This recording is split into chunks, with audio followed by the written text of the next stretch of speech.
Hey, good morning, everybody. Welcome to the Ankerstar Wealth Morning Update. Mike and I here with some three topics for you coming off of a new highs yesterday in the market. So again, market tends to not care about this election coming up and still bouncing new highs.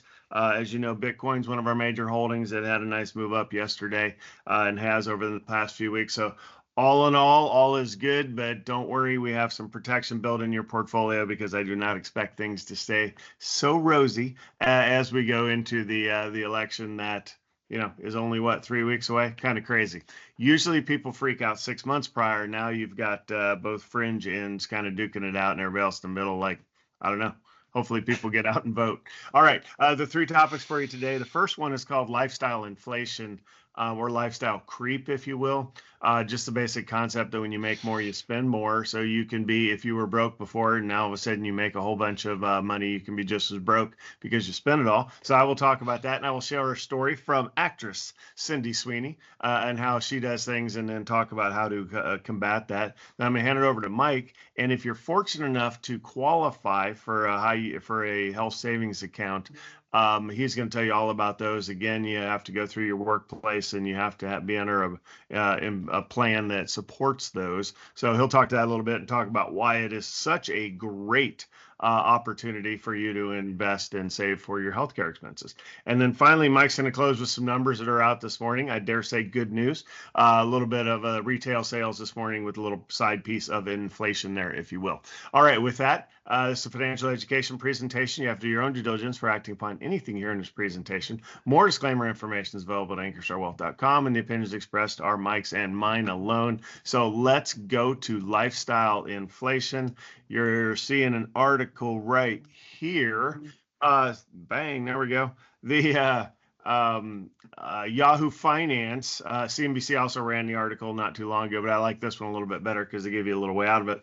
Interview with Sydney Sweeney for Glamour magazine, and she's made over $100 million in her career span. She's 27, right? I mean, I guess I assumed she was a lot younger than that, because I guess she's played some younger roles. But she says she's terrified and she'll never feel comfortable. And largely, she talks about her experience with her parents had a decent amount of money, and then they kind of ran out of it. So, saw the parents there. You can see that quote highlighted, and terrified of losing everything.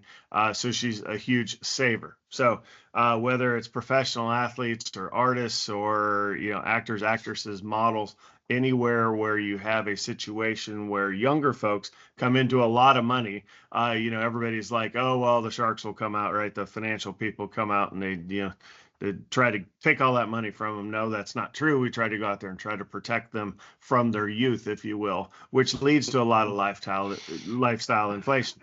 But you and I, and most of the listeners, we don't have this exact problem. Right. We have what we do is we go, either off to school or for a trade, and we build our worth over time, largely through 401ks initially and individual retirement accounts. However, as the salary increases for most of us, that can lead to that lifestyle creep. So until you get married, you kind of, when you're on your own, you can afford to save kind of quite a bit, whether you choose to or not. But that's kind of like that, get the jump on everybody, right? Saving and investing. Then when you get married, your lifestyle inflates a little bit, right? Because you have two of you. Maybe you're both working, maybe only one of you is working, that sort of thing. And then certainly when you add kids to the mix, as Mike can vouch, since he's the record holder on the show here with 5. I only have 2. I had to quit because I'd have been broke, right? But they add up over time as far as inflating not just their cost, but also the stuff you do as a family, right? And then, of course, there's car insurance. Wow. Anyhow, that's not the point. It's what to do is how to combat this lifestyle creep. I do remember the one thing that Charlie Sheen said. He was broke one time in an interview because he was down to his last $10 million. And having only, I've never met Charlie. We don't really hang much. But seeing him on TV, and talking about the lifestyle that he leads, I would imagine that he only having $10 million would qualify absolutely as broke, because the rate at which he was spending his money. So here's what, Yahoo Finance throws this out. We don't really talk about budgeting a whole lot, but I think that mentally you should kind of think of things this way, whether, you're breaking out the Excel spreadsheet or the napkin and the pen to kind of figure it out. It's here. I'll talk about what this says first. 50% of your income for your basic needs, housing, food, transpo, that sort of thing. And then 30% is really kind of your life, if you will. That's your disposable income. And then 20% towards savings and saving and investing. I will say this, that kind of like when Mike and I in our day, people used to say, you can kind of save 10%, save and invest 10%, and really just spend the rest and you'll be fine. Well, that is kind of true. Was back then anyway. Then when I was in the military, I started talking, it's more like 15% if you want to really kind of make sure you're good to go. So if you're up in the 20%, I think you're doing fantastic, right? Then you can kind of spend the rest. The problem is that when the income goes away, if you can't replace it with your portfolio, you have an immediate problem, because then you start to need to downsize some of these areas, and you may not have the what I would call life skills to do so. Some people are very resilient. I'd like to think, we as a family, we've been very blessed to live in a lot of beautiful homes that are, many would consider, very nice. But some of the most fun times we had as a family was living in an apartment with the four of us in San Antonio for 6 months while I was going through a retraining program. We had an absolute blast, and all of our stuff was in storage. Like, we had nothing. We had to go to like Craig's Rent-A-Center and rent a bed and things like that, because all of our stuff was in storage, and we had a blast. So some people a little more resilient, but that's something for you guys to think about. And then, of course, your emergency fund can kind of bail you out, but it can't bail you out of your lifestyle inflation, right? So if you get used to nice things, then you have to be able to tone that down if you don't have the means to do that. So I will stop sharing that, and I will turn it over to Mike here in a second. He can offer his thoughts on that. But, Mike brought up an interesting point. Lifestyle inflation. His immediate retort this morning was he is deflating his lifestyle because, he was playing pickleball. He gets up, and I'm sure he's in some pro league, at 5 in the morning. But, his lifestyle was deflated because he faced an injury. And, a lot of people say pickleball is the highest, most popular sport in America, or the fastest growing sport in America. I always retort with this: the fastest growing injuries in America, as you have 50-year-olds out there thinking they're 25. But I will also throw that, I congratulate Mike for his effort. Mike and I had planned to play pickleball here in a couple weeks when I see him. I know he's been training aggressively, and unfortunately now he's kind of pulling a Devontae Adams of acting like he's hurt until he can renegotiate, so that contract. So maybe he wasn't quite ready for the big challenge coming up, but we shall see how things work out. So Mike, over to you for your thoughts on inflation, pickleball, or your topics. So first of all, on your inflation and the breakdown, as far as the 50-30-20 budget, I assume that is after taxes. You want to have your taxes take out Yeah. and then it's take home, because don't underestimate your taxes and spend like that and then find out you got a 24% tax bill. So that's one thing there. Yeah. As far as pickleball, when we covered it, fastest growing sport, I think it was last week or 2 weeks ago. And this was my 5th time playing it in the last month. So my injury rate is only at 20%.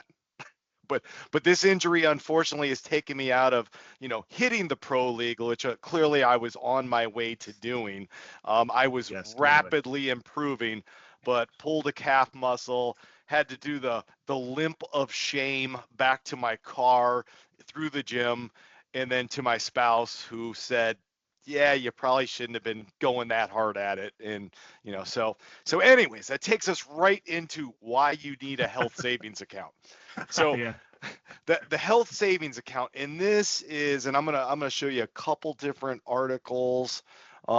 This health savings account articles on Investopedia, and this would just give you the basics. But part of a health savings account offered through an employer is if you have a high deductible health plan, HDHP, you'll see it defined as, and we're right on the time when you're going to get to choose, or you're choosing your health plans for next year.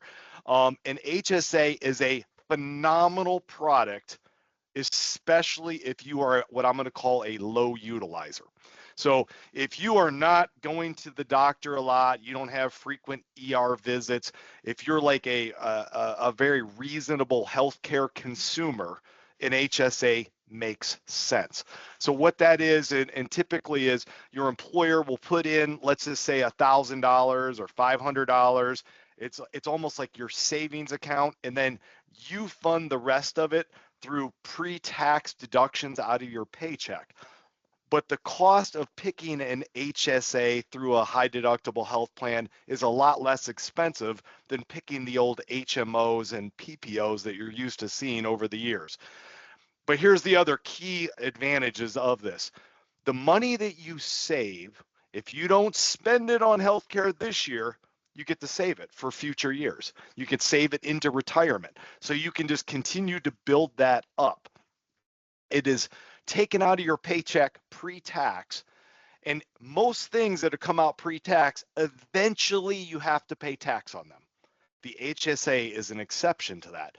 As long as you use those dollars for medical expenses, you never have to pay tax on them. Another big benefit to an HSA is once you hit a threshold of $1,000 or $2,000 saved, you can actually invest those dollars. Now, it's not like a pure investment, like you can't run out and buy NVIDIA stock or something with it, but usually you'll have some choices in there of some kind of a mutual fund or ETF that you can invest in, and certainly talk with your advisor to figure out what the right one is. But that money can build up over the years. And then a question that I had to think about this morning is, what happens if I save up 50 grand in my HSA and I kick the bucket? What happens to it? My spouse gets to assume the HSA and the benefits. So that's one thing. But if I don't have a spouse, then it would go to whoever's listed as my beneficiary, and they would pay tax and ordinary income, as you might expect. So an HSA is just a phenomenal investment vehicle. Questions you might have: how much can you put into an HSA? So if you are single, the amount is $4,150, and if you're married or family, $8,300. And if you're over 55, which I am now, I get an extra bonus $1,000. So you get to feel the pickleball injuries, you get the extra $1,000, right? Help pay for that stuff. And then another question people would have is, what can I spend my HSA dollars on? Some things are obvious. Oh, I go to the hospital, doctor, drug, prescriptions, whatever. Those are all normal, like, of course those are covered. But there's a lot of things that you might not think that are covered. Contact lens solutions. I pulled up this list: antibacterial hand sanitizer.